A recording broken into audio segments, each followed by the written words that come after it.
ಕಾಲು ಎಳೆಯುವವರ ಮುಂದೆ ಧೈರ್ಯದಿಂದ ಬಾಳು, ಆಡಿಕೊಳ್ಳುವವರ ಮುಂದೆ ಅದ್ಧೂರಿಯಿಂದ ಬಾಳು, ವೈರಿಗಳ ಮುಂದೆ ತಲೆ ಎತ್ತಿ ಬಾಳು, ಪ್ರೀತಿಸುವವರ ಮುಂದೆ ತಲೆ ತಗ್ಗಿಸಿ ಬಾಳು. ಒಳ್ಳೆಯ ವ್ಯಕ್ತಿಯನ್ನ ಅರ್ಥ ಮಾಡಿಕೊಳ್ಳಲು ಒಳ್ಳೆಯ ಹೃದಯ ಎನ್ನುವುದು ಬೇಕು, ಒಳ್ಳೆಯ ಮನಸ್ಸಲ್ಲ. ಏಕೆಂದರೆ ಮನಸ್ಸು ಯಾವಾಗಲೂ ಕೂಡ ವಾದಿಸುತ್ತದೆ ಮತ್ತು ಹೃದಯ ಯಾವಾಗಲೂ ಕೂಡ ಪ್ರೀತಿಯಿಂದ ನೋಡುತ್ತದೆ. ದೇವರು ಕೊಟ್ಟ ದೇವರು ಜೀವನವೂ ಕೂಡ ಕೊಡಲ್ಲವಾ? ಕಾಯಬೇಕು ಅಷ್ಟೇ ನಮ್ಮ ಸರತಿ ಬರುವವರೆಗೂ.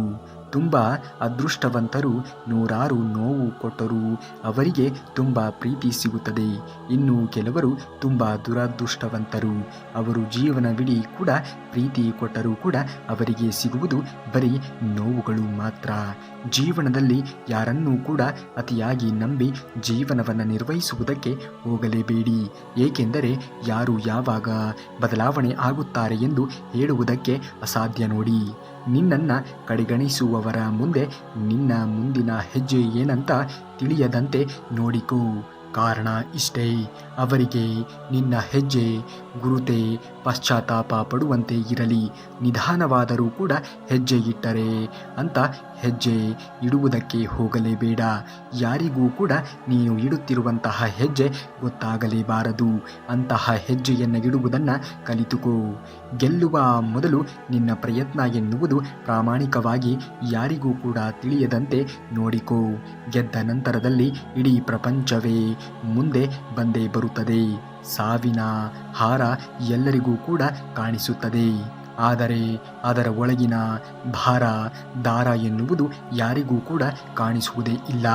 ಹಾಗೆಯೇ ನಮ್ಮ ಚಿಕ್ಕ ತಪ್ಪುಗಳು ಕೂಡ ಎಲ್ಲರ ಕಣ್ಣಿಗೂ ಕೂಡ ಕಾಣಿಸುತ್ತದೆ, ಆದರೆ ನಮ್ಮೊಳಗೆ ಇರುವಂತಹ ಒಳ್ಳೆಯತನ ಎನ್ನುವುದು ಯಾರಿಗೂ ಕೂಡ ಕಾಣಿಸುವುದೇ ಇಲ್ಲ. ಯಾರು ನಿಮ್ಮನ್ನು ಅರ್ಥೈಸಿಕೊಂಡು ಜೀವನವನ್ನು ನಿರ್ವಹಿಸುತ್ತಾರೆಯೋ ಅವರೊಂದಿಗೆ ಜೀವನವನ್ನು ನಿರ್ವಹಿಸುವುದನ್ನು ಕಲಿತುಕೊಳ್ಳಿ. ನಾವು ಪ್ರೀತಿ ಮಾಡುವ ವ್ಯಕ್ತಿಗೆ ನಮಗೋಸ್ಕರ ಸಮಯ ನೀಡಲು ಬಲವಂತ ಮಾಡಬಾರದು. ಏಕೆಂದರೆ ನಿಜವಾದ ಪ್ರೀತಿ ಮಾಡುವವರು ಹೇಗಾದರೂ ಕೂಡ ಸಮಯವನ್ನು ಮಾಡಿಕೊಂಡು ನಮ್ಮ ಜೊತೆಗೆ ಮಾತನಾಡುತ್ತಾರೆ. ಅದು ಕೋಪದ ಮಾತು ಆಗಿರಬಹುದು ಅಥವಾ ಪ್ರೀತಿಯ ಮಾತು ಕೂಡ ಆಗಿರಬಹುದು. ಹೂವಿನಂತೆ ಜೀವನವನ್ನು ನಿರ್ವಹಿಸಿ. ಜೀವನ ಎನ್ನುವುದು 3 ಮಂತ್ರಗಳು ಇದ್ದಂತೆ. ಸಂತೋಷದಲ್ಲಿ ಮಾತು ಕೊಡುವುದಕ್ಕೆ ಹೋಗಬೇಡಿ, ಕೋಪದಲ್ಲಿ ಉತ್ತರವನ್ನು ಕೊಡುವುದಕ್ಕೆ ಹೋಗಲೇಬೇಡಿ, ದುಃಖದಲ್ಲಿ ನಿರ್ಧಾರವನ್ನು ಕೈಗೊಳ್ಳುವುದಕ್ಕೆ ಹೋಗಲೇಬೇಡಿ. ನಿಮ್ಮನ್ನು ಕೀಳಾಗಿ ಕಂಡವರ ಮುಂದೆ ನೀವು ರಾಜನಂತೆ ಬಾಳಬೇಕು. ಆಗ ಮಾತ್ರ ನಿಮ್ಮ ಜೀವನ ಎನ್ನುವುದು ಸಾರ್ಥಕತೆಯನ್ನು ಪಡೆದುಕೊಳ್ಳುವುದಕ್ಕೆ ಸಾಧ್ಯವಾದೀತು. ಸರಿಯಾಗಿ ಊಟ ಮಾಡು, ಹುಷಾರಾಗಿ ಇರು, ಯಾವುದಕ್ಕೂ ಕೂಡ ತಲೆ ಕೆಡಿಸಿಕೊಳ್ಳುವುದಕ್ಕೆ ಹೋಗಬೇಡ. ನಾನು ಇದ್ದೇನೆ ಎಂದು ಹೇಳುತ್ತಾನೆ ಶ್ರೀಕೃಷ್ಣ ಪರಮಾತ್ಮ. ಗಂಡ ಒಬ್ಬ ಮಾತ್ರ ತನ್ನ ಹೆಂಡತಿಯ ಪರವ ವಾದಿಸುತ್ತಾನೆ. ಸಾಕು, ಜಗತ್ತಿನಲ್ಲೇ ಅವಳನ್ನು ಯಾರೂ ಕೂಡ ವಿರೋಧಿಸುವುದಕ್ಕೆ ಸಾಧ್ಯವೇ ಇಲ್ಲ. ಹಾಗಾಗಿ ಗಂಡ ಹೆಂಡತಿಯ ಸಂಬಂಧ ಎನ್ನುವುದು ಆ ಪರಿಯಾಗಿ ಇರುವಂಥದ್ದು. ಒಬ್ಬರಿಗೆ ಒಬ್ಬರು ಸಹಕಾರವನ್ನು ಕೊಡುತ್ತಾ ಒಬ್ಬರಿಗೆ ಒಬ್ಬರು ಆಶ್ರಯ ಆಗುತ್ತಾ ಹೋಗುವುದೇ ನಿಜವಾದ ಸಂಬಂಧ. ಸಹಿಸಿಕೊಳ್ಳುತ್ತಾ ಇದ್ದೀನಿ ಅಂತ ಪದೇ ಪದೇ ನೋವನ್ನು ಮಾಡಿದರೆ ಸಹಿಸಿಕೊಳ್ಳುವ ಮನಸ್ಸು ಕೂಡ ಕಲ್ಲಾಗಿ ಬಿಡುತ್ತದೆ ಅನ್ನುವುದು ನೆನಪಿನಲ್ಲಿ ಇಟ್ಟುಕೊಳ್ಳಿ. ಹೆಂಡತಿ ತನ್ನೊಳಗಿನ ನೋವನ್ನು ಗಂಡನ ಬಳಿ ಹೇಳಿಕೊಂಡರೆ ಸಮಾಧಾನ ಆಗಬಹುದು ಅಂದುಕೊಳ್ಳುತ್ತಾಳೆ. ಆದರೆ ಗಂಡನೇ ಅವಳನ್ನು ನೋಯಿಸಿದರೆ ಯಾರ ಹತ್ತಿರವೂ ಕೂಡ ಹೇಳಿಕೊಳ್ಳಲಿಕ್ಕೆ ಹೋಗುತ್ತಾಳೆ, ತಾನು ಮರುಗುತ್ತಾಳೆ. ಆ ನೋವು ಮಾತ್ರ ಅವನನ್ನು ಸುಡದೆ ಬಿಡುವುದಿಲ್ಲ. ನಾಳೆ ನಾನು ಸತ್ತಾಗ ಬೇಜಾರು ಆಗಬೇಡ, ಯಾವುದೋ ಒಂದು ಪೀಡೆ ತೊಲಗಿತ್ತು ಅಂತ ಖುಷಿಯಾಗಿ ಇರು ಎಂದು ಹೇಳುವವರೇ ಖಂಡಿತವಾಗಿಯೂ ಕೂಡ ಅದು ಸರಿಯಲ್ಲ. ಯಾರು ಯಾವ ಹಂತದಲ್ಲಿ ಯಾವ ಕ್ಷಣದಲ್ಲಿ ನೋವಿನಲ್ಲಿ ಇದ್ದಾರೆ, ಯಾರು ಯಾವ ಹಂತದಲ್ಲಿ ದುಃಖದಲ್ಲಿ ಇದ್ದಾರೆ ಎಂದು ತಿಳಿದುಕೊಳ್ಳಬೇಕಾಗಿರುವುದು ಕೂಡ ನಮಗೆ ಮುಖ್ಯವಾಗುತ್ತದೆ. ಮನುಷ್ಯ ಮುಹೂರ್ತ ಇಲ್ಲದೆ ಹುಟ್ಟುತ್ತಾನೆ ಮತ್ತು ಮುಹೂರ್ತ ಇಲ್ಲದೆ ಸಾಯುತ್ತಾನೆ. ಆದರೂ ಕೂಡ ಜೀವನ ಪರ್ಯಂತ ಶುಭ ಮುಹೂರ್ತದ ಹಿಂದೆಯೇ ಓಡಾಡುತ್ತಾನೆ. ಸಮುದ್ರದಲ್ಲಿ ಒಂದು ಬಿಂದಿಗೆ ಕೊಳಕು ನೀರು ಸುರಿಸಿದ ತಕ್ಷಣ ಸಮುದ್ರದ ನೀರು ಕೆಟ್ಟು ಹೋಗುವುದಕ್ಕೆ ಸಾಧ್ಯವೇ ಇಲ್ಲ. ಅದೇ ರೀತಿಯಾಗಿ ನಮ್ಮ ಬಗ್ಗೆ ಯಾರೋ ಒಂದು ಕೆಟ್ಟ ಮಾತನಾಡಿದರು ಅಂದ ಕೂಡಲೇ ನಾವು ಕೆಟ್ಟವರು ಎಂದು ಭಾವಿಸುವುದು ತಪ್ಪಾಗುತ್ತದೆ. ಜೀವನದಲ್ಲಿ ಅನಿರೀಕ್ಷಿತವಾದದ್ದು ಹಾಗೆ ಆಗುತ್ತಿರುತ್ತದೆ. ಯಾವುದರ ಬಗ್ಗೆಯೂ ಕೂಡ ತಲೆಯನ್ನು ಕೆಡಿಸಿಕೊಳ್ಳುವುದಕ್ಕೆ ಹೋಗಲೇಬಾರದು. ಜೀವನದಲ್ಲಿ ಏನೇ ಬಂದರೂ ಕೂಡ ಎಲ್ಲವನ್ನ ಹಿಮ್ಮೆಟ್ಟಿಸುತ್ತಾ ಮುಂದುವರಿಯುವುದನ್ನು ಜೀವನದಲ್ಲಿ ಕಲಿತುಕೊಂಡಾಗ ಮಾತ್ರ ನಾವು ವಿಚಾರವಂತಿಕೆಯ ಜೀವನವನ್ನು ನಡೆಸಿದಂತೆ ಆಗುವುದು. ಜೀವನದಲ್ಲಿ ನಾವು ಒಬ್ಬ ಒಳ್ಳೆಯ ಮನುಷ್ಯನಾಗಿ ಒಳ್ಳೆಯ ರೀತಿಯಲ್ಲಿ ನಡೆಯಬೇಕಾಗಿರುವುದು ತುಂಬಾ ಮುಖ್ಯವಾಗುತ್ತದೆ. ಆ ರೀತಿಯಾಗಿ ನಾವು ನಡೆಯಬೇಕು ಅನ್ನುವುದೇ ಆದರೆ ಕೆಲವೊಂದಿಷ್ಟು ಮಾರ್ಗಗಳನ್ನು ನಾವು ಅನುಸರಿಸಲೇಬೇಕು. ನಮ್ಮನ್ನು ಪ್ರೀತಿಸುವವರನ್ನು ಉಪಯೋಗಿಸಿಕೊಳ್ಳುವುದಕ್ಕೆ ಹೋಗಲೇಬಾರದು. ನಮ್ಮ ಅಗತ್ಯ ಇದೆ ಅಂತ ಗೊತ್ತಾದ ಮೇಲೆ ನಾವು ಆ ಜಾಗದಿಂದ ತಪ್ಪಿಸಿಕೊಂಡು ಓಡಿ ಹೋಗುವುದಕ್ಕೆ ಹೋಗಲೇಬಾರದು. ನಮ್ಮನ್ನು ನಂಬಿದವರಿಗೆ ಎಂದಿಗೂ ಕೂಡ ನಾವು ಮೋಸವನ್ನು ಮಾಡುವುದಕ್ಕೆ ಹೋಗಲೇಬಾರದು.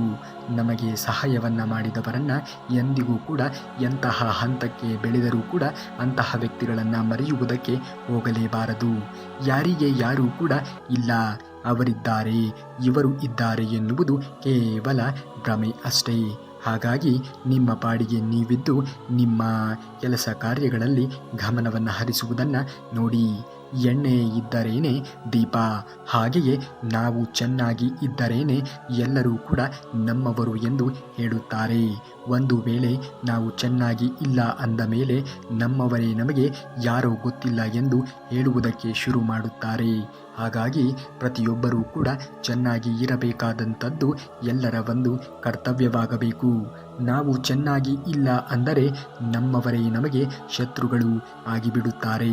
ನಾವು ಚೆನ್ನಾಗಿ ಬದುಕುವುದನ್ನು ಕಲಿತುಕೊಳ್ಳಬೇಕು. ಇರುವುದೇ ಒಂದು ಜೀವನ. ಈ ಜೀವನವನ್ನು ನಮಗೆ ಯಾವ ರೀತಿಯಾಗಿ ಜೀವಿಸಬೇಕು ಎಂದು ಹಠ ಎನ್ನುವುದು, ತುಡಿತ ಎನ್ನುವುದು ಇರುತ್ತದೆಯೋ ಆ ರೀತಿಯಾಗಿ ಜೀವಿಸಿ ಜೀವನವನ್ನು ನಿರ್ವಹಣೆ ಮಾಡುವುದನ್ನು ಕಲಿತುಕೊಳ್ಳಿ. ಸ್ವಲ್ಪ ಪೆಟ್ಟು ಬಿದ್ದರೂ ಕೂಡ ಒಡೆಯುವ ಗಾಜಿನಂತೆ ಮನಸ್ಸನ್ನು ಇಟ್ಟುಕೊಳ್ಳಬೇಡಿ. ನೀವು ಎಂದೆಂದಿಗೂ ಕೂಡ ಮನಸ್ಸು ಕಚ್ಚಾ ಜೇಡಿ ಮಣ್ಣಿನಂತೆ ಇರಲಿ. ಅದು ಪ್ರತಿಯೊಂದು ಹೊಡೆತದಿಂದಲೂ ಕೂಡ ಆಕಾರವನ್ನು ಪಡೆದುಕೊಳ್ಳುತ್ತದೆ ಎನ್ನುವುದನ್ನು ಮರೆಯಲೇಬೇಡಿ. ಜೀವನದಲ್ಲಿ ಎಲ್ಲ ಹಂತದಲ್ಲಿಯೂ ಕೂಡ ಒಂದೊಂದು ಘಳಿಗೆ ಎನ್ನುವುದು ಬರುತ್ತದೆ ಹೋಗುತ್ತದೆ. ಆದರೆ ಯಾವ ವ್ಯಕ್ತಿ ತನ್ನ ನಿಂದನೆಗಳನ್ನು ಸಮಾಧಾನದಿಂದ ಕೇಳಿಸಿಕೊಳ್ಳುತ್ತಾನೆಯೋ ಅವನು ಇಡೀ ಜಗತ್ತಿನ ಮೇಲೆ ತನ್ನ ಒಂದು ವಿಜಯವನ್ನು ಸಾಧಿಸುತ್ತಾನೆ ಎನ್ನುವುದನ್ನು ಮಾತ್ರ ಮರೆಯಲೇಬೇಡಿ. ಕೆಲವು ವೇಳೆ ನಿನ್ನ ಸಣ್ಣದಾಗಿರುವಂತಹ ಪ್ರಯತ್ನವೇ ನಿನಗೆ ಉನ್ನತವಾಗಿರುವಂತಹ ಪ್ರತಿಫಲವನ್ನು ದೊರಕಿಸಿಕೊಡುತ್ತದೆ. ಹಾಗಾಗಿ ಯಾವಾಗಲೂ ಕೂಡ ಪ್ರಯತ್ನವನ್ನು ಪಡುವುದನ್ನು ಜೀವನದಲ್ಲಿ ಬೆಳೆಸಿಕೊಳ್ಳಿ. ಅಹಂಕಾರ ಮತ್ತು ಸಂಸ್ಕಾರದ ನಡುವಿನ ವ್ಯತ್ಯಾಸ ಏನೆಂದರೆ, ಅಹಂಕಾರ ಎನ್ನುವುದು ಬಂದರೆ ಜೀವನದಲ್ಲಿ ನಾವು ಎಂತಹ ದೊಡ್ಡದಾಗಿರುವಂತಹ ಸ್ಥಾನಕ್ಕೆ ಏರಿದರೂ ಕೂಡ ಕ್ಷಣಾರ್ಧದಲ್ಲಿ ನಾವು ಕೆಳಗೆ ಉರುಳುವಂತಹ ಸಾಧ್ಯತೆ ಇರುತ್ತದೆ. ಹಾಗೆಯೇ ದುರಹಂಕಾರ ಅಂದರೆ ಜೀವನದಲ್ಲಿ ದುರಹಂಕಾರ ಎನ್ನುವುದು ಇದ್ದರೆ ಎಂತಹ ಸ್ಥಾನಕ್ಕೆ ಏರುವುದಕ್ಕೆ ಸಾಧ್ಯವೇ ಆಗುವುದಿಲ್ಲ. ಅದರ ಜೊತೆಗೆ ಸಂಸ್ಕಾರ ಎನ್ನುವುದು ತಮ್ಮಷ್ಟಕ್ಕೆ ತಾವೇ ತಲೆ ತಗ್ಗಿಸಿ ನಮಸ್ಕರಿಸುವ ಮೂಲಕ ಸಂತೋಷವನ್ನು ಪಡುವಂತೆ ಮಾಡುತ್ತದೆ. ಯಾರು ಏನು ಅಂದರು ಎಂದು ಎಂದಿಗೂ ಕೂಡ ತಲೆಯನ್ನು ಕೆಡಿಸಿಕೊಳ್ಳುವುದಕ್ಕೆ ಹೋಗಲೇಬೇಡಿ. ಒಳ್ಳೆಯದ್ದು ಕೆಟ್ಟದ್ದು ಎನ್ನುವುದು ಖಂಡಿತವಾಗಿಯೂ ಕೂಡ ಇದ್ದೇ ಇರುತ್ತದೆ. ಈ ಭೂಮಿ ಸ್ವರ್ಗವಾಗುತ್ತಿತ್ತು, ಇಲ್ಲವೇ ನರಕವೂ ಕೂಡ ಆಗುತ್ತಿತ್ತು. ಅದಕ್ಕಾಗಿ ಇಂತಹ ಮಾತುಗಳಿಗೆ ಗಮನವನ್ನು ಕೊಡುವುದಕ್ಕೆ ಹೋಗಲೇಬೇಡಿ. ಯಾವುದೂ ಕೂಡ ಇಲ್ಲಿ ಶಾಶ್ವತ ಅನ್ನುವುದು ಇಲ್ಲ ನೋಡಿ. ಯಾವುದು ಸತ್ಯ ಇರುವುದೋ ಅದನ್ನು ಸರಿಯಾಗಿ ಅರ್ಥ ಮಾಡಿಕೊಂಡು ಜೀವನವನ್ನು ನಿರ್ವಹಿಸುವುದನ್ನು ಕಲಿತುಕೊಳ್ಳಿ. ಒಂಟಿಯಾದೆ ಎಂದು ಹೊರಗಬೇಡಿ. ಸೂರ್ಯನೂ ಕೂಡ ಒಂಟಿ, ಚಂದ್ರನೂ ಕೂಡ ಒಂಟಿ. ಆದರೂ ಕೂಡ ಅವರು ಇಡೀ ಜಗತ್ತಿಗೆ ಇವತ್ತಿನ ದಿನ ಬೆಳಕನ್ನು ನೀಡುತ್ತಿಲ್ಲವೇನು ಹಾಗೆಯೇ ಜೀವನದಲ್ಲಿ ನೀವು ಒಬ್ಬಂಟಿಯಾದೆ ಎಂದು ಎಂದಿಗೂ ಕೂಡ ಕೊರಗುತ್ತಾ ನೀವು ಕೂರುವುದಕ್ಕೆ ಹೋಗಲೇಬೇಡಿ. ನಿಮ್ಮ ಬಳಿಯಲ್ಲಿ ದೇವರು ಶ್ರೀಕೃಷ್ಣ ಪರಮಾತ್ಮನು ಇದ್ದಾನೆ ಎನ್ನುವುದನ್ನು ಯಾವುದೇ ಕಾರಣಕ್ಕೂ ಕೂಡ ಮರೆಯುವುದಕ್ಕೆ ಹೋಗಲೇಬೇಡಿ. ಅವನು ಎಲ್ಲದಕ್ಕೂ ಕೂಡ ಸರಿಯಾದ ಒಂದು ಉತ್ತರವನ್ನು ಕೊಟ್ಟೇ ಕೊಡುತ್ತಾನೆ ಎನ್ನುವುದನ್ನು ಮರೆಯಬೇಡಿ. ಆ ಉತ್ತರವನ್ನು ನೀವು ಕಾಲಾನಂತರದಲ್ಲಿ ಪಡೆಯಬಹುದು. ಹಾಗಾಗಿಯೇ ಹೇಳುವುದು, ಒಬ್ಬಂಟಿಯಾಗಿ ಬಾಳುವುದು ಒಂದು ರೀತಿಯಲ್ಲಿ ನೋಡಿದಾಗ ಒಳ್ಳೆಯದೇ ಎಂದು. ಒಬ್ಬಂಟಿ ಆದಾಗಲೇ ನೀನು ಏನು ಎಂದು ನಿನಗೆ ಅರ್ಥವಾಗುವುದು. ನಿನ್ನ ಸಾಮರ್ಥ್ಯ ಎಷ್ಟು ಎಂದು ನಿನಗೆ ತಿಳಿಯುವುದಕ್ಕೆ ಸಾಧ್ಯವಾಗಿರುವುದು. ಹಾಗಾಗಿ ಜೀವನದಲ್ಲಿ ಒಬ್ಬಂಟಿಯಾಗಿ ಇದ್ದಾಗ ಮಾತ್ರ ನಿನ್ನೊಳಗಿನ ಸಾಮರ್ಥ್ಯ ಎನ್ನುವುದು ಹೊರಗೆ ಬರುವುದಕ್ಕೆ ಸಾಧ್ಯವಾದೀತು. ಸೂರ್ಯನಂತೆ ನೀನು ಪ್ರಜ್ವಲಿಸಬೇಕಾಗಿರುವಂತಹ ಅವಶ್ಯಕತೆಯೇ ಇಲ್ಲ. ಸೂರ್ಯನಂತೆ ನೀನು ಎಲ್ಲರಿಗೂ ಕೂಡ ಬೆಳಕಾಗಿ ಇರಬೇಕಾದಂತಹ ಅವಶ್ಯಕತೆಯೇ ಇಲ್ಲ. ನಿನಗೆ ಯಾರು ನಂಬಿರುತ್ತಾರೆಯೋ ಅವರಿಗೆ, ಅವರ ಬಾಳಿಗೆ ನೀನು ಬೆಳಕಾಗಿ ಇದ್ದರೆ ಸಾಕಾಗುತ್ತದೆ. ಆಗ ನಿನಗೂ ಒಂದು ಬೆಲೆ ಎನ್ನುವುದು ಸಿಗುತ್ತದೆ, ನಿನ್ನವರಿಗೂ ಕೂಡ ಒಂದು ಬೆಲೆ ಎನ್ನುವುದು ಸಿಗುವುದಕ್ಕೆ ಸಾಧ್ಯವಾದೀತು. ಯಾರ ಹತ್ತಿರವೂ ಕೂಡ ನಾವು ಏನನ್ನೂ ಕೂಡ ಬಯಸುವುದಕ್ಕೆ ಹೋಗಲೇಬಾರದು. ಕೆಲವೊಮ್ಮೆ ನಾವು ಬಯಸಿದ್ದು ಸಿಗಲಿಲ್ಲ ಅಂದರೆ ಮನಸ್ಸಿಗೆ ತುಂಬಾ ನೋವು ಉಂಟಾಗುತ್ತದೆ. ಹಾಗಾಗಿ ಜೀವನದಲ್ಲಿ ಬಯಕೆ ಎನ್ನುವುದು ಎಲ್ಲಿ ಅತಿಯಾಗಿ ಇರುತ್ತದೆಯೋ ಅಲ್ಲಿ ಅತಿಯಾದ ಒಂದು ನೋವು ಎನ್ನುವುದು ಖಂಡಿತವಾಗಿಯೂ ಕೂಡ ನಮಗೆ ಸಿಕ್ಕೇ ಸಿಗುತ್ತದೆ ಎನ್ನುವುದನ್ನು ಮರೆಯಲೇಬೇಡಿ. ಈ ಜಗತ್ತಿನಲ್ಲಿ ಯಾರನ್ನೂ ಕೂಡ ಬೇಕಾದರೂ ಕೂಡ ಸೋಲಿಸಬಹುದು. ಆದರೆ ಸೋಲಿನಲ್ಲಿಯೂ ಕೂಡ ನಗುವವರನ್ನು ಮಾತ್ರ ಯಾರಿಂದಲೂ ಕೂಡ ಸೋಲಿಸುವುದಕ್ಕೆ ಸಾಧ್ಯವೇ ಇಲ್ಲ. ಜಗತ್ತು ಎನ್ನುವುದೇ ಹಾಗೆ. ಯಾವುದೂ ಕೂಡ ನಾವು ನಿರೀಕ್ಷೆ ಪಟ್ಟಂತೆ ಇರುವುದಕ್ಕೆ ಸಾಧ್ಯವೇ ಇಲ್ಲ. ಅನಿರೀಕ್ಷಿತವಾದದ್ದೇ ನಮ್ಮ ಜೀವನದಲ್ಲಿ ಬರುವುದಕ್ಕೆ ಸಾಧ್ಯವಾಗಿರುವುದು. ಎಲ್ಲೋ ಇದ್ದು ಭಾಗ್ಯಹೀನರಾಗಿ ಬದುಕುವ ಕೆಲವು ಶ್ರೀಮಂತರನ್ನು ನೋಡಿದಾಗ ಕರ್ಮದ ಫಲವನ್ನು ಅನುಭವಿಸಿಯೇ ತೀರಬೇಕು ಎನ್ನುವುದು ಸ್ಪಷ್ಟವಾಗಿ ನಮಗೆ ಅರಿವಿಗೆ ಬರುತ್ತದೆ. ನಿಮ್ಮ ಮನಸ್ಸಿಗೆ ನೋವು ಮಾಡಿ 4 ದಿನ ಚೆನ್ನಾಗಿ ಇರುತ್ತಾರೆ. ಆದರೆ ಇರಲಿ ಬಿಡಿ, ನಿಮ್ಮ ಜೊತೆ ನಾನಿರುತ್ತೇನೆ ಎಂದು ಭಯಪಡಬೇಡಿ ಎಂದು ಹೇಳುತ್ತಾನೆ ಶ್ರೀಕೃಷ್ಣ ಪರಮಾತ್ಮ. ಶ್ರೀಕೃಷ್ಣ ಪರಮಾತ್ಮನ ವಚನಾಮೃತವನ್ನು ದಿನದಲ್ಲಿ ಒಮ್ಮೆಯಾದರೂ ಕೂಡ ಕೇಳಿ. ಇದರಿಂದ ನಿಮ್ಮ ಜೀವನದ ಜೊತೆಗೆ ನಿಮ್ಮವರ ಜೀವನವನ್ನು ಕೂಡ ನೀವು ಬದಲಾವಣೆಯ ಹಾದಿಯಲ್ಲಿ ತರುವುದಕ್ಕೆ ಸಾಧ್ಯವಾದೀತು.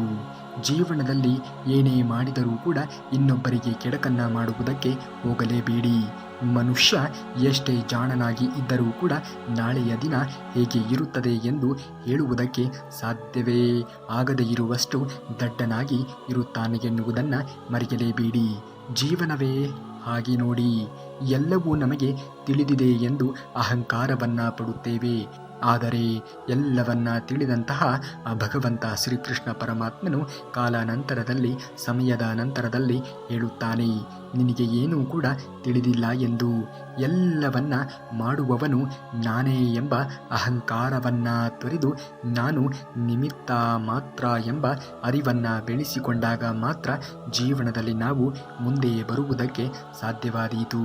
ಜೀವನದಲ್ಲಿ ಸುಖವಾಗಿ ಇರುವುದು ತುಂಬಾ ಸರಳ. ಆದರೆ ಬೇರೆಯವರ ಮುಖವನ್ನು ನೋಡಿ ನಾವು ಸುಖವಾಗಿ ಇರುತ್ತೇವೆ ಎನ್ನುವುದನ್ನು ಮರೆತು ಬಿಡಬೇಕು. ಹೊಟ್ಟೆ ಕಿಚ್ಚು ಪಡುವ ಸ್ವಭಾವವನ್ನು ಮೊದಲು ತ್ಯಾಗ ಮಾಡಬೇಕು. ಅಂದಾಗ ಮಾತ್ರ ಜೀವನದಲ್ಲಿ ನೆಮ್ಮದಿಯನ್ನು ಕಾಣುವುದಕ್ಕೆ ಸಾಧ್ಯವಾದೀತು. ಬಯಸಿದ್ದಕ್ಕಾಗಿ ಹೋರಾಡದೇ ಇದ್ದರೆ ಕಳೆದುಕೊಂಡಿದ್ದಕ್ಕಾಗಿ ಅಳಬೇಕಾಗಿರುವಂತಹ ಪ್ರಸಂಗಗಳು ಜೀವನದಲ್ಲಿ ಉದ್ಭವ ಆಗುತ್ತದೆ. ಹಾಗಾಗಿ ಜೀವನದಲ್ಲಿ ನೀವು ಬಯಸಿದ್ದು ನಿಮಗೆ ಸಿಗಬೇಕು ಅನ್ನುವುದೇ ಆದರೆ ಮೊದಲು ಹೋರಾಟವನ್ನು ಮಾಡುವುದನ್ನು ಕಲಿತುಕೊಳ್ಳಿ. ಅಂದಾಗ ಮಾತ್ರ ನೀವು ಜೀವನದಲ್ಲಿ ಅಂದುಕೊಂಡಂತೆ ಜೀವನವನ್ನು ನಿರ್ವಹಿಸುವುದಕ್ಕೆ ಸಾಧ್ಯವಾದೀತು ನೋಡಿ. ನಿನ್ನೆಯ ಸುಖ ನಾಳೆ ಇರುತ್ತದೆಯೋ ಇಲ್ಲವೋ ಗೊತ್ತಿಲ್ಲ. ಹಾಗೆಯೇ ಇಂದಿನ ಕಷ್ಟಗಳು ನಾಳೆ ಇರದೇ ಇರಬಹುದು. ಇಂದು ಬಂದಿರುವಂತಹ ಸುಖವೂ ಕೂಡ ನಾಳೆ ಇರದೆಯೇ ಇರಬಹುದು. ಬಂದಿರುವಂತಹ ಗಳಿಗೆ ಎಂತಹದ್ದೇ ಆದರೂ ಕೂಡ ಆ ಗಳಿಗೆಯನ್ನು ಸ್ವೀಕರಿಸುವಂತಹ ಮನೋಧೋರಣೆ ಎನ್ನುವುದು ನಿಮ್ಮಲ್ಲಿ ಇದ್ದಾಗ ಖಂಡಿತವಾಗಿಯೂ ಕೂಡ ನಿಮಗೆ ಸುಖ ಎನ್ನುವುದು ಸಿಕ್ಕೇ ಸಿಗುತ್ತದೆ. ದುಃಖವೇ ಬಂದರೂ ಸುಖವೇ ಬಂದರೂ ನೀವು ಎಲ್ಲವನ್ನ ಸಮಾನವೊಂದು ಮನಸ್ಥಿತಿಯಿಂದ ಸ್ವೀಕರಿಸುವುದನ್ನು ಕಲಿತುಕೊಂಡಾಗ ಖಂಡಿತವಾಗಿಯೂ ಕೂಡ ಈ ಜೀವನದಲ್ಲಿ ನೀವು ಬೆಳವಣಿಗೆಯನ್ನು ಹೊಂದುವುದಕ್ಕೆ ಸಾಧ್ಯವಾದೀತು ನೋಡಿ. ಕಷ್ಟ ಸುಖ ಬಂದು ಹೋಗುವಂತಹ ಬಂಧುಗಳಿದ್ದಂತೆ. ಇರುವುದು ಒಂದೇ ಜೀವನ. 4 ಜನರ ಜೊತೆ ಬೆರೆತು ನಗು ನಗುತ್ತಾ ಬಾಳುವುದನ್ನು ಮನುಷ್ಯನಾದವನು ಕಲಿತುಕೊಂಡಾಗ ಮಾತ್ರ ಬದುಕಿನಲ್ಲಿ ಮುಂದೆ ಬರುವುದಕ್ಕೆ ಸಾಧ್ಯವಾದೀತು ನೋಡಿ. ನೀ ಹೋಗುವ ದಾರಿಯನ್ನು ಬೇರೆಯವರನ್ನ ಕೇಳಿ ತಿಳಿಯಬಹುದು, ಆದರೆ ಗುರಿ ಮಾತ್ರ ನಿನ್ನದೇ ಆಗಿರಬೇಕು ಎನ್ನುವುದನ್ನು ಎಂದಿಗೂ ಕೂಡ ಮರೆಯುವುದಕ್ಕೆ ಹೋಗಲೇಬೇಡ. ಜೀವನದಲ್ಲಿ ನಿನಗೂ ಕೂಡ ಒಳ್ಳೆಯ ಸಮಯ ಎನ್ನುವುದು ಬಂದೇ ಬರುತ್ತದೆ. ಆದರೆ ಆ ಒಳ್ಳೆಯ ಸಮಯ ಎನ್ನುವುದು ಬರುವವರೆಗೆ ಅದಕ್ಕಾಗಿ ಕಾಯುವಂತಹ ತಾಳ್ಮೆ ನಿಮ್ಮಲ್ಲಿ ಇದ್ದಾಗ ಮಾತ್ರ ನೀವು ಒಳ್ಳೆಯ ಸಮಯವನ್ನು ಪಡೆದುಕೊಳ್ಳುವುದಕ್ಕೆ ಅಥವಾ ಒಳ್ಳೆಯ ಸಮಯದಲ್ಲಿ ಜೀವನವನ್ನು ಜೀವಿಸುವುದಕ್ಕೆ ಸಾಧ್ಯವಾದೀತು. ಮೋಸ ಮಾಡಿದವರು ಈ ಕ್ಷಣಕ್ಕೆ ಮಾತ್ರ ಸಂತೋಷವಾಗಿ ಬದುಕಬಹುದು, ಆದರೆ ಮೋಸಕ್ಕೆ ಒಳಗಾದ ವ್ಯಕ್ತಿ ಪ್ರತಿ ಸುರಿಸುವಂತಹ ಕಣ್ಣೀರಿನಿಂದಲೇ ಆತನ ಅಂತ್ಯ ಎನ್ನುವುದು ಕೂಡಿರುತ್ತದೆ ಎನ್ನುವುದನ್ನು ಮರೆಯಬೇಡಿ. ದೇವರು ಎಲ್ಲರನ್ನ ಗಮನಿಸುತ್ತಾ ಇರುತ್ತಾನೆ. ಯಾರಿಗೆ ಯಾವುದನ್ನು ಯಾವಾಗ ಕರುಣಿಸಬೇಕು ಎನ್ನುವುದು ಆತನ ದೃಷ್ಟಿಯಲ್ಲಿ ಎಲ್ಲವೂ ಕೂಡ ಈ ಮೊದಲೇ ನಿರ್ಣಯ ಆಗಿರುತ್ತದೆ ಎನ್ನುವುದನ್ನು ಮರೆಯಬೇಡಿ. ಮೋಸಗಾರನಿಗೆ ಪಾಪದ ಸಮುದ್ರವಾಗಿ ಮಾರ್ಪಟ್ಟು ಅದರೊಳಗೆ ಮೋಸಗಾರನನ್ನು ಮುಳುಗಿಸಿ ಬಿಡುತ್ತದೆ. ಅದು ಕಟು ಸತ್ಯವಾಗಿರುವಂತಹ ಮಾತು. ಇದನ್ನು ಎಂದಿಗೂ ಕೂಡ ಮರೆಯುವುದಕ್ಕೆ ಹೋಗಲೇಬೇಡಿ. ಜೀವನವೇ ಹಾಗೆ 7 ಬೀಳಿನ ಬಂಡಿ ಇದ್ದಂತೆ. ಬಂಡಿ ಎನ್ನುವುದು ಒಂದೇ ಹಂತದಲ್ಲಿ ಹೋಗುವುದಕ್ಕೆ ಸಾಧ್ಯವೇ ಇಲ್ಲ ನೋಡಿ. ಕೆಳಗೆ ಮೇಲೆ ತೆಗ್ಗು ತೆಂಬಗಳನ್ನೆಲ್ಲವನ್ನ ಏರುತ್ತಾ ಬಂಡಿ ಎನ್ನುವುದು ಹೇಗೆ ಸಾಗುತ್ತಾ ಹೋಗುತ್ತದೆಯೋ ಹಾಗೆ ಜೀವನ ಎನ್ನುವುದು ನಮ್ಮ ಜೀವನದಲ್ಲಿ ಸಮಸ್ಯೆಗಳು, ನೋವುಗಳು, ನಲಿವುಗಳು, ಸುಖಗಳು ಎನ್ನುವುದು ಬರುತ್ತಾ ಹೋಗುತ್ತದೆ. ಏನೇ ಬಂದರೂ ಕೂಡ ಎಲ್ಲವನ್ನ ಸ್ವೀಕರಿಸುವಂತಹ ಮನಸ್ಥಿತಿ ನಮ್ಮಲ್ಲಿ ಇರಬೇಕಾಗುತ್ತದೆ. ಬಾಡಿಗೆ ಕಟ್ಟುವಾಗ ಸ್ವಂತ ಮನೆಯ ಬೆಲೆ ಗೊತ್ತಾಗುತ್ತದೆ. ಹಸಿವು ಎನ್ನುವುದು ಆದಾಗ ಮಾತ್ರ ಮನುಷ್ಯನಿಗೆ ಅನ್ನದ ಬೆಲೆ ಏನು ಎನ್ನುವುದು ಅರಿವಿಗೆ ಬರುವುದಕ್ಕೆ ಸಾಧ್ಯವಾಗುತ್ತದೆ. ಕೆಲಸ ಇಲ್ಲದೆ ಇರುವಾಗ ಹಣದ ಬೆಲೆ ಏನು ಎನ್ನುವುದು ಗೊತ್ತಾಗುವುದಕ್ಕೆ ಸಾಧ್ಯವಾಗುತ್ತದೆ. ದೂರವಾದಾಗ ಮನುಷ್ಯನ ಬೆಲೆ ಏನು ಎನ್ನುವುದು ನಮಗೆ ಅರಿವಿಗೆ ಬರುವುದಕ್ಕೆ ಸಾಧ್ಯವಾಗುತ್ತದೆ. ಹಾಗೆಯೇ ಜೀವನದಲ್ಲಿ ಏನೂ ಕೂಡ ಹಣೆಯಲ್ಲಿ ಬರೆದಿಲ್ಲ ಎಂದು ಗೋಗಾಡಬೇಡಿ. ಜೀವನದಲ್ಲಿ ನೀವು ಬರುವ ಮೊದಲೇ ನಿಮ್ಮ ಹಣೆಯಲ್ಲಿ ಕೆತ್ತಿ ಕಳಿಸಿರುತ್ತಾನೆ ಆ ಶ್ರೀಕೃಷ್ಣ ಪರಮಾತ್ಮ. ಭಗವಾನ್ ಶ್ರೀಕೃಷ್ಣ ಪರಮಾತ್ಮನು ಉತ್ತರವನ್ನು ಎಲ್ಲರಿಗೂ ಕಾಲ ಸಮಯ ಬಂದಾಗ ಖಂಡಿತವಾಗಿಯೂ ಕೂಡ ಕೊಟ್ಟೇ ಕೊಡುತ್ತಾನೆ. ಪ್ರಯತ್ನವನ್ನು ಪಟ್ಟರೆ ಖಂಡಿತವಾಗಿಯೂ ಕೂಡ ನಿನಗೆ ಪ್ರತಿಫಲ ಎನ್ನುವುದು ದೊರಕುತ್ತದೆ. ದಾರಿ ಕಾಣುತ್ತಿಲ್ಲ ಎಂದು ದೇವರನ್ನು ದೂರುವುದಕ್ಕೆ ಹೋಗಬೇಡಿ. ಸ್ವಲ್ಪ ಹೊತ್ತುಗಳ ಕಾಲ ತಾಳ್ಮೆಯನ್ನು ಜೀವನದಲ್ಲಿ ಬೆಳೆಸಿಕೊಳ್ಳಿ.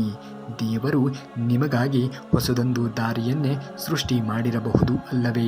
ಹಾಗಾಗಿ ಆ ದಾರಿ ಯಾವುದು ಎನ್ನುವುದು ನಿಮಗೆ ನಿಮ್ಮ ಅರಿವಿಗೆ ಬರುವವರೆಗೂ ಕೂಡ ನೀವು ಕೊಂಚ ತಾಳ್ಮೆಯನ್ನು ತೆಗೆದುಕೊಂಡು ಕಾಯಬೇಕಾಗಿರುವಂತಹ ಪರಿಸ್ಥಿತಿ ಈಗ ಇದೆ ಎನ್ನುವುದನ್ನು ಮರೆಯಬೇಡಿ. ಎಲ್ಲವೂ ಕೂಡ ಇದೆ ಎಂದು ದುರಹಂಕಾರವನ್ನು ಪಡುವುದಕ್ಕೆ ಹೋಗಲೇಬೇಡ. ರಾತ್ರಿ ಅರಳುವಂತಹ ಹೂವಿಗೂ ಕೂಡ ಗೊತ್ತಿರುವುದಿಲ್ಲ ನಾಳೆ ಎನ್ನುವುದು ಸ್ಮಶಾನಕ್ಕೆ ಹೋಗಬೇಕಾಗುತ್ತದೆಯೋ ಅಥವಾ ದೇವಸ್ಥಾನಕ್ಕೆ ನಾನು ಹೋಗಬೇಕಾಗುತ್ತದೆಯೋ ಎಂದು. ಹಣದ ಬಲದಿಂದ ಮೇಲಕ್ಕೆ ಬಂದವರು ಹಣ ಇರುವಂತಹ ಶ್ರೀಮಂತರಿಗೆ ಮಾತ್ರ ಬೆಲೆಯನ್ನು ಕೊಡುತ್ತಾರೆ. ಆದರೆ ಒಳ್ಳೆಯ ಗುಣ ಮತ್ತು ಕಷ್ಟಪಟ್ಟು ಮೇಲೆ ಬಂದಂಥವರು ಕಷ್ಟಪಡುವಂತಹ ಪ್ರತಿ ಮನುಷ್ಯನಿಗೂ ಕೂಡ ಬೆಲೆಯನ್ನು ಕೊಡುತ್ತಾರೆ ಎನ್ನುವುದನ್ನು ಮರೆಯಲೇಬೇಡಿ. ಬಾಗುವುದರಿಂದ ಸಂಬಂಧಗಳು ಉಳಿಯುವುದಾದರೆ ಬಾಗಿಬಿಡಿ. ಆದರೆ ಪ್ರತಿ ಬಾರಿಯೂ ಕೂಡ ನೀನೇ ಬಾಗುವುದೇ ಆದರೆ ಅಂತಹ ಸಂಬಂಧಗಳನ್ನು ಬಿಟ್ಟು ಬಿಡುವುದೇ ಒಳ್ಳೆಯದು. ಒಮ್ಮೆ ಯೋಚನೆಗಳನ್ನು ಮಾಡಿ ನೋಡಿ. ಯಾರೂ ಕೂಡ ಇಲ್ಲಿ ಸುಮ್ಮನೆ ನಿಮ್ಮನ್ನ ಮೇಲೆ ಬಿದ್ದು ಮಾತನಾಡಿಸುವುದಕ್ಕೆ ಹೋಗುವುದೇ ಇಲ್ಲ. ಯಾರೋ ಒಬ್ಬರು ಪ್ರಯತ್ನವನ್ನು ಪಡುತ್ತಿದ್ದಾರೆ ಅಂದರೆ ಅವರಿಗೆ ನಿಮ್ಮಿಂದ ಏನೋ ಒಂದು ಕೆಲಸ ಎನ್ನುವುದು ಆಗಬೇಕಾಗಿದೆ ಎಂದೇ ಅರ್ಥ. ಮಳೆ ಬಂದು ನಿಂತ ನಂತರವೇ ಪ್ರಕೃತಿ ಎನ್ನುವುದು ಸುಂದರವಾಗಿ ಕಾಣುವುದು. ಹಾಗೆಯೇ ನಮ್ಮ ಜೀವನದಲ್ಲಿ ಕಷ್ಟಗಳು ಬಂದು ಹೋದ ಮೇಲೆಯೇ ನಮ್ಮ ಜೀವನ ಎನ್ನುವುದು ಸುಂದರವಾಗಿ ರೂಪಿತಗೊಳ್ಳುವುದಕ್ಕೆ ಸಾಧ್ಯವಾಗಿರುವುದು. ಹಾಗಾಗಿ ಅಂತಹ ಜೀವನ ಎನ್ನುವುದು ನಿಮ್ಮದಾಗಲಿ ಎಂದು ಹರಿಸುತ್ತಾ, ನೀವೇನಾದರೂ ಶ್ರೀಕೃಷ್ಣ ಪರಮಾತ್ಮನ ಭಕ್ತರೇ ಆಗಿದ್ದರೆ ತಪ್ಪದೆ ಈ ವಿಡಿಯೋಗೆ ಒಂದು ಲೈಕನ್ನು ಮಾಡಿ ಹಾಗೂ ಜೈ ಶ್ರೀಕೃಷ್ಣ ಪರಮಾತ್ಮ ಎಂದು ಕಮೆಂಟನ್ನು ಮಾಡಿ. ಇನ್ನು ನಾಳೆಯ ಶ್ರೀಕೃಷ್ಣ ಪರಮಾತ್ಮನ ವಚನಾಮೃತದೊಂದಿಗೆ ಮತ್ತೆ ನಿಮ್ಮ ಮುಂದೆ ಬರುವವರೆಗೂ ಧನ್ಯವಾದ. ಕರುನಾಡಿಗೆ.